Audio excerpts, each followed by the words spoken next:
Hello and welcome. My name is Fernandes. I'm your founder of the Heart Fit Clinic. February's Heart Month. We're giving lots of love here and valuable tips so that we can help you have heart health longevity. Today, I want to talk about CT angiograms. A lot of people go down to the US or they pay for these tests, which involves a lot of radiation, to go in and see what the plumbing of the arteries are.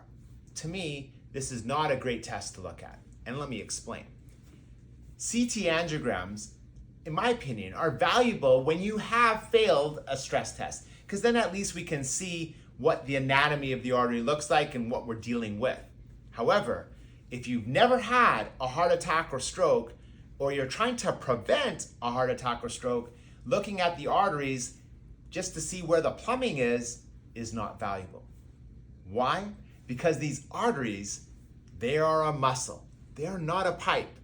Inside the artery wall is all skin, and artery disease builds up inside the lining of the artery wall. The majority of heart attacks occur like a plaque rupture or a pimple popping inside the lining of the artery wall.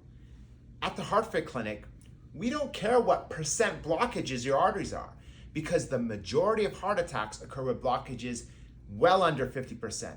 And if that's the case, we're trying to strengthen the skin over that pimple so it doesn't pop and let that caramel, the caramel bar, the chocolate bar, we don't want that caramel to ooze out. So we strengthen the skin over that chocolate.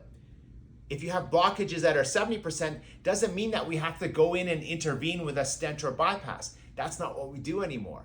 We like to grow new arteries. And that's very important to understand when, besides if you're going for or you've been recommended to do a CT angiogram.